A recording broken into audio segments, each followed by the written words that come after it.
Donc je m'appelle Charles Dorly, je travaille à la Pitié-Salpêtrière en réanimation. J'ai pas de conflit d'intérêt en lien avec cette présentation. Alors, quand on parle de CEC, on parle de SDRA.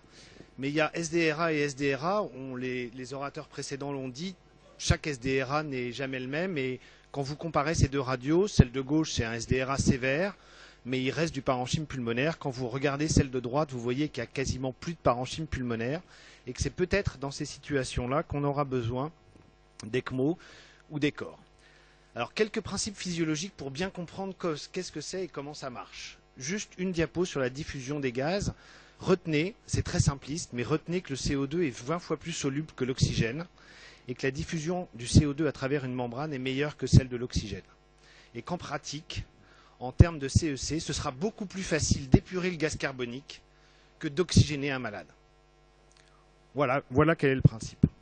Ensuite, je vais vous parler d'ECMO et d'ECOR et puis je reviendrai un petit peu sur les deux indications. Qu'est-ce que c'est l'ECMO? Alors, pour un SDRA, puisqu'on parle du SDRA, on parle d'ECMO véno-veineuse. ECMO, ça veut dire extracorporeal membrane oxygenation. Je vais vous en rappeler les principes pour ceux qui ne connaissent pas. C'est en fait un circuit monté entre la veine cave inférieure via une veine fémorale, avec une canule qui est au contact de l'oreillette droite, qui aspire le sang par le biais d'une pompe, qui injecte le sang dans un oxygénateur à membrane et qui réinjecte le sang dans le système cave supérieure, en général, par l'intermédiaire d'une canule jugulaire, jusque dans l'oreillette droite.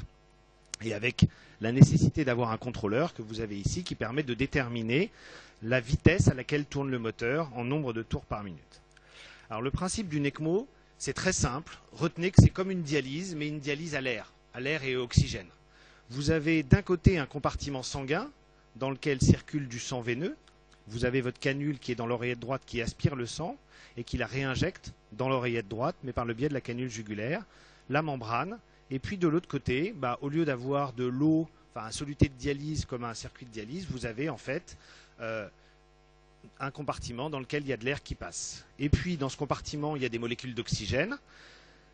Et alors que dans le compartiment sanguin, vous allez avoir des molécules de CO2, un petit peu d'oxygène et des molécules de CO2. Le principe de l'ECMO, de l'épuration extracorporelle du CO2 et de l'oxygénation extracorporelle, c'est juste de la diffusion des molécules d'eau du compartiment aérique, on va dire, pour être simple, vers le compartiment sanguin, et la diffusion du CO2 du compartiment sanguin vers le compartiment aérique, cela aboutissant à une oxygénation progressive de votre sang le long du filtre. Si on regarde ce que ça fait en termes d'oxygénation à l'entrée et à la sortie du filtre, grosso modo, vous allez avoir une PO2 à 40 mm de mercure, par exemple, une PCO2 à 45 mm de mercure. À la sortie, vous aurez 400 mm de mercure de PO2 parce qu'en général, on utilise des FiO2 très élevés et une PCO2 de l'ordre de 25 mm de mercure. Ces données, à titre d'exemple, ça peut varier d'un malade à l'autre. Et de l'autre côté, vous allez faire varier votre mélange air-oxygène, qui peut être de l'air pur, de l'oxygène pur si la FiO2 est à 100%, ou de l'air ambiant si la FiO2 est à 21%, avec un débit entre 1 et 10 litres par minute. Et on va revoir un petit peu comment on détermine ça. Et un débit de sang de l'ordre de 3 à 6 litres par minute. Alors une ECMO, en théorie, qu'est-ce que ça devrait faire? Vous avez une canule ici dans la veine cave inférieure, vous l'avez compris, qui aspire, une canule qui réinjecte le sang dans la veine cave supérieure. En théorie, ça aspire le sang non oxygéné, ça réinjecte du sang bien oxygéné, donc vous allez avoir dans l'artère pulmonaire, avant le filtre pulmonaire, un sang bien oxygéné. En fait, ce n'est pas tout à fait ça qui se passe. Vous avez une aspiration de sang non oxygéné, c'est vrai, mais alors que vous avez une réinjection de sang oxygéné, vous allez avoir une partie du sang qui est réinjectée, qui va être réaspirée directement dans la canule d'aspiration. C'est ce qu'on appelle la recirculation, qui conditionne l'oxygénation du malade. Et puis, il y a en fait une partie du sang non oxygéné qui arrive dans l'oreillette droite, qui va se mélanger au sang oxygéné et qui va repartir dans le poumon, ce qui fait qu'en fait, certes, à la sortie de l'ECMO, la PaO2 est très élevée, mais du fait des capacités de l'hémoglobine, la fixation à l'oxygène, etc., le fait que vous allez avoir un petit peu à la fois de recirculation et aussi de sang veineux standard qui va se mélanger au sang bien oxygéné, le sang qui va sortir dans l'artère pulmonaire va être aux alentours de 70 à 90 mm de mercure.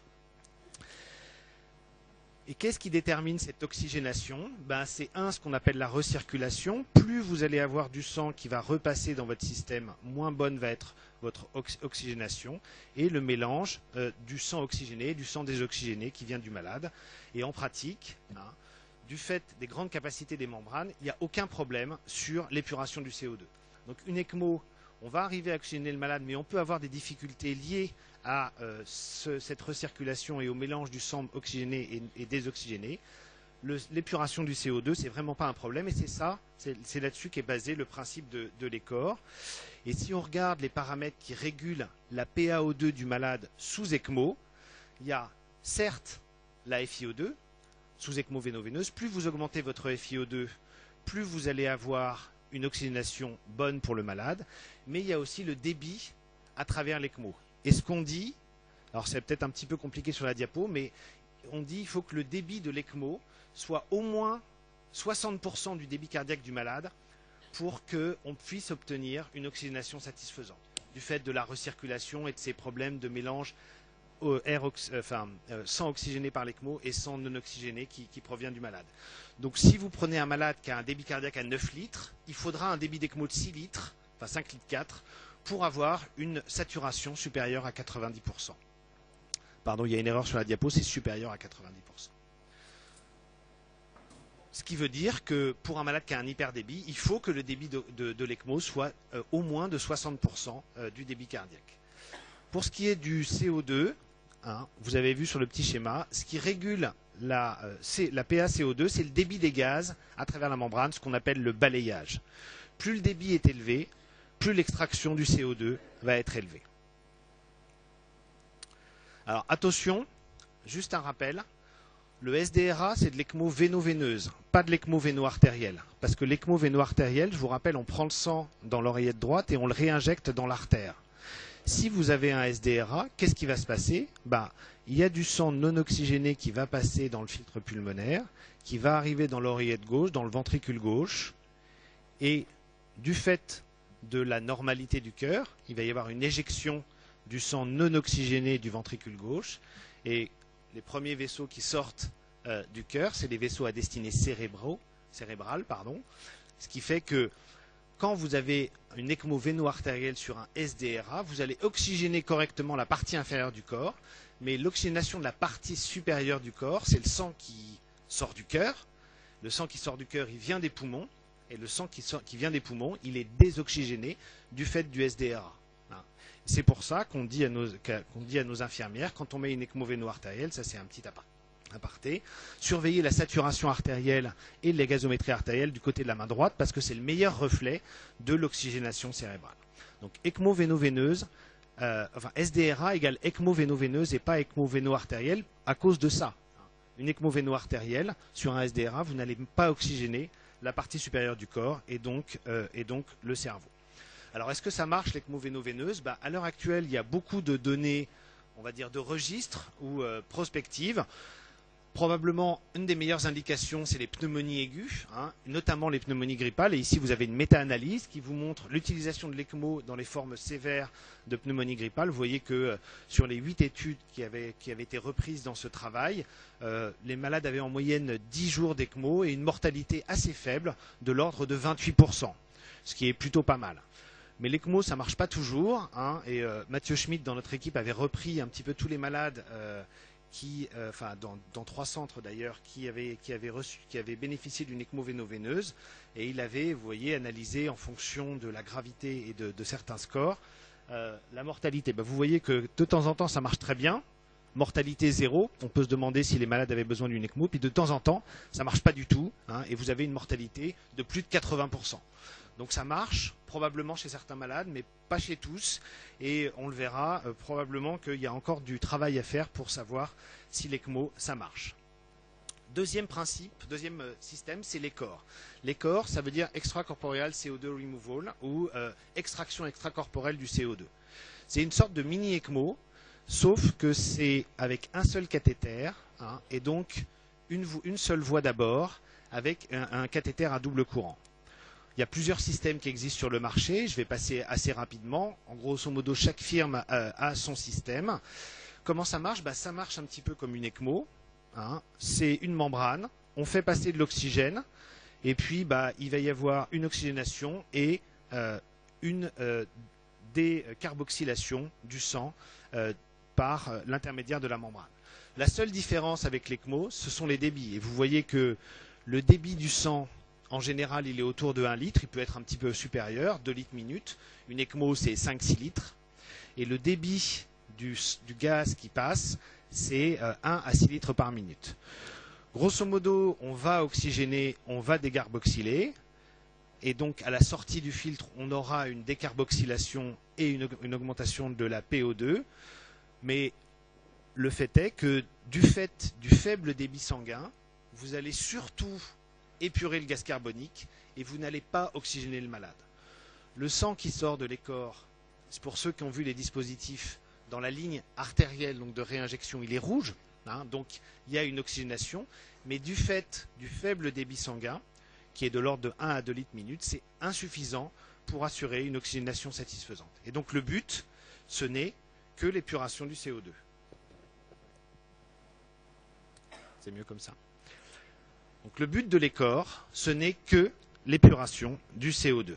Et ça marche. Voilà une étude rapidement qui vous montre que quand on met en place une écorre, ici les auteurs avaient réglé le ventilateur avec des petits volumes courants, ils augmentent la PaCO2, on y reviendra, et quand on met en place l'écorre, vous voyez que ça diminue la PaCO2. Quand on diminue le volume courant, on diminue le pH. Quand on met en place l'écorre, on améliore le pH par un phénomène de diminution de la PaCO2. Alors quel est l'intérêt de ce système si ça n'oxygène pas? Je ne vous parlerai pas de la partie droite, puisqu'on est dans une session SDRA. La partie droite, c'est décompensation de BPCO. Le but serait d'épurer le CO2 chez les malades qui sont hypercapniques. En revanche, dans le SDRA, c'est un concept de ventilation ultraprotectrice. Le concept de ventilation ultraprotectrice, c'est quoi? Le but, c'est de diminuer les lésions induites par la ventilation mécanique et mettre le poumon au repos. Brièvement, et Alain Mercat vous en a rapidement parlé dans une des questions, on diminue le volume courant afin de limiter les pressions dans les voies aériennes. Et vous savez que si on limite les pressions dans les voies aériennes, on diminue le barovolottraumatisme. D'accord?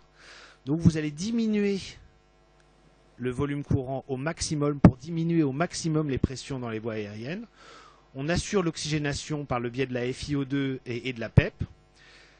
La diminution du volume courant entraîne une hypercapnie et l'écorre, ça permet juste de normaliser l'hypercapnie que vous avez induite par votre ventilation ultraprotectrice. C'est ça le concept. C'est de mettre le poumon au repos le plus possible. Le mettre au repos, vous allez induire une hypercapnie. L'écorre permet juste de supprimer ou de diminuer cette hypercapnie que vous avez induite. Donc pour conclure, quel CEC? L'ECMO, c'est l'oxygénation et l'épuration du CO2. C'est pour les SDRA les plus graves, comme technique de sauvetage à l'heure actuelle. L'écorre, c'est de l'épuration du CO2. En soi-même, la technique n'a aucun effet sur l'oxygénation. L'effet éventuellement de l'oxygénation, c'est juste la PEP que vous allez régler. La ventilation ultraprotectrice, en diminuant le volume courant, va vous permettre d'augmenter votre PEP. C'est pour les SDRA de gravité intermédiaire et donc pour ce concept de ventilation ultraprotectrice. Quelles indications? L'ECMO, c'est une technique de sauvetage dans les SDRA les plus sévères. On ne sait pas encore quels sont les critères d'implantation et quel est le timing. On ne sait pas quelle est l'efficacité sur les SDRA précoces. Et il y a l'étude Eolia qui est menée par beaucoup de centres en France et coordonnée par Alain Combe à la Pitié, dont les résultats vont bientôt sortir. L'écorre, on sait que ça marche sur le plan physiopathologique. En revanche, on n'a aucune donnée quant à une potentielle efficacité dans le SDRA et on est en attente d'études. Et si on regarde cette diapositive que vous avez vue tout à l'heure, effectivement, dans la définition de Berlin de la RDS, l'ECMO, c'est pour les formes les plus graves, mais c'est en jaune, ça veut dire qu'on ne sait pas, et l'écorre, c'est pour les SDRA de gravité intermédiaire. Juste avant que la parole me soit coupée et que ça passe à la dernière diapositive, je vous rappelle quand même que dans les SDRA sévères, le but de l'ECMO, c'est l'oxygénation. Rappelez-vous quand même, moi j'adore cette étude, ça a été fait par des Anglais qui ont pris des gaz du sang d'alpinistes au sommet de l'Everest. Et vous voyez qu'au sommet de l'Everest, ils ont 20 grammes d'hémoglobine, mais leur PaO2 elle est de 28 mm de mercure et leur saturation de 54%. Alors pas la peine de paniquer quand un malade est à 88% de saturation, pas la peine de sortir obligatoirement l'ECMO. Il y a des gens qui marchent et qui montent l'Everest avec 54% de saturation. Et puis quand vous étiez tout petit, dans le bébé dans le ventre de votre maman, rappelez-vous que la saturation dans l'aorte ascendante, elle était de 65%. Et malgré ça, vous avez quand même grandi. Je vous remercie.